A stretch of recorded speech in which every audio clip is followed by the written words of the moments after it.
What's up everyone? I'm Tim. This is my YouTube channel 40 Times Around, where we talk about everything related to motorcycles, camping, travel, and adventure. And today we're hanging out in Big Bend, Texas. It's a national park. It is super remote, very beautiful place though. And we're going to be talking about how to conquer fear when things go wrong, either on the side of the road or if you happen to be way off the beaten path and remote like we are now. How do you deal with that fear when things don't go quite according to plan? This could be anything like getting lost, breaking down, dropping your motorcycle on a trail and not being able to pick it up, running out of water, or like what happened to us last night.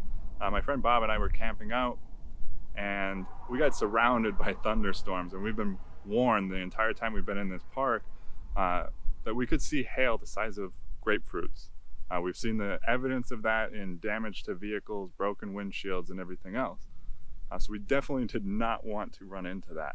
And we were sitting there last night around camp after we had dinner, and we were just surrounded by thunderstorms. It was just flashing lightning and just closing in on us. It was like we were at the exact center of it.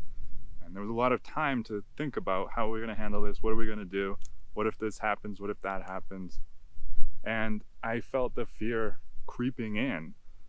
Starting to panic, and then you start not thinking so clearly. You start making decisions that aren't in your best interest. Now, I'm going to explain to you what we did instead of panicking and moving the tents and making a run for it or doing anything that would have made our situation worse.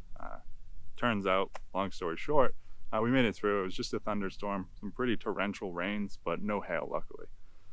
So anyways, we're going to talk about how to confront that fear right after this.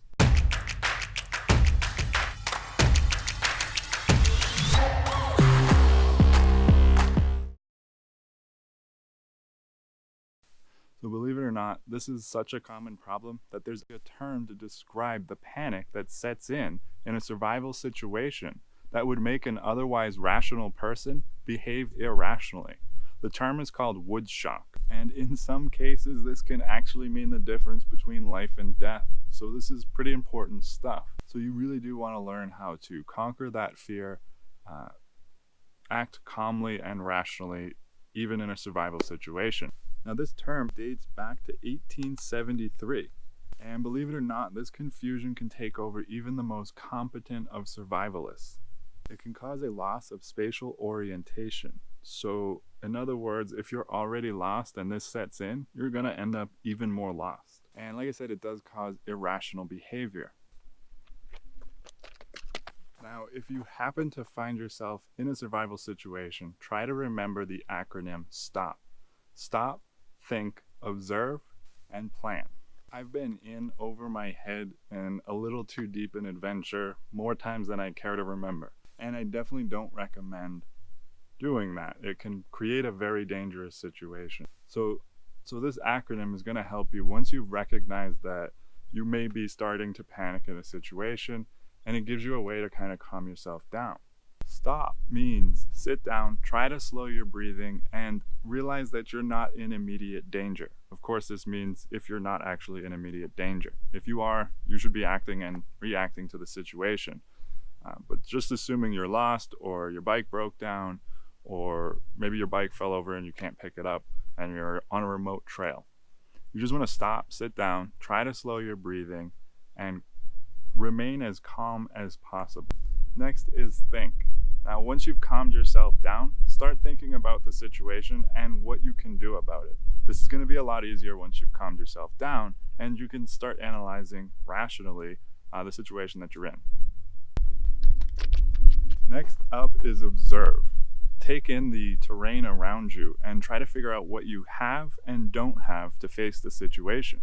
Take an inventory of what you have on hand to remedy the situation. Next on the list is plan.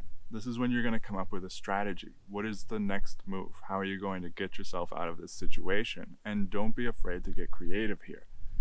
Anything you have at your disposal. I mean, if you're in a survival situation, anything you have at your disposal to get you out of it, use and get creative. You know, what can you do with things that maybe weren't even intended to fix this particular issue? And now, most importantly, the last part of this acronym is the silent A. Don't forget to act. All of this calming yourself down, observing, thinking, planning, strategizing, all of that, it does you no good if you don't do anything about it. Now that you're calm, you've considered the situation, and you've come up with a good plan, you're able to move forward with it in a safe manner that will hopefully get you out of trouble. Something worth mentioning is that first aid may supersede the stop method. Just remember, if you are dealing with a medical or first aid emergency, make sure to stay calm and don't make the situation worse by panicking. One more thing, don't be afraid to come back to the stop method as you try things and they may not necessarily work out. Not every issue that you're going to run into on a big adventure is going to be solvable on the first try. Sometimes it might take a few ideas before you find one that sticks and works. If you feel yourself starting to panic after you've tried something that didn't pan out for you, make sure you go back to the stop method to calm yourself down and try to relax. You know, I've definitely had this happen to me on a big heavy bike off-road. I've been way out in the desert, completely alone, not properly prepared for the situation, unfortunately, and dropped my bike in a situation where I couldn't pick it up. And it took me several tries, and I would try and not be able to get it. And the sun's starting to set. I'm starting to think, oh, I'm done for here. Like, I'm going to be sleeping out here, and I don't have a tent or a sleeping bag or shelter, nothing. And I would start to get frustrated or panic, and then I would go back to the stop method, calm myself down, and okay, let me try this way. What if I turn the wheel and angle it this way and use this to prop it up, or whatever it was? I ended up getting the bike out of there by remaining calm, thinking through the situation, not panicking and trying to move the bike and pulling my back out and then being in an even worse situation. So by remaining calm, taking my time, thinking through the problem, being creative about a solution, I was able to find my way out of that situation, which could have otherwise been pretty dangerous. Okay, here's a quick bonus tip. If you ever do find yourself in a survival situation, try to remember the rule of threes. In other words, you can survive without oxygen for 3 minutes. In severe weather conditions, you have 3 hours. You have 3 days for water or lack of sleep. Although I don't recommend any of this, you also could potentially survive for up to 3 weeks without food. Again, I don't recommend it, but if you find yourself in a circumstance where survival is at stake, just remember the rule of threes, and that way you can prioritize a little better what to do first and what problems to solve in what order.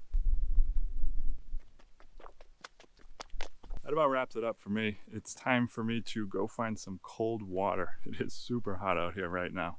I hope you guys got something out of this video. If you did, make sure to give it a thumbs up. Don't forget to subscribe and hit the bell if you haven't already. That way you don't miss anything whenever I post something new about motorcycles, camping, travel, and adventure. Thanks for watching, and I'll see you in the next video.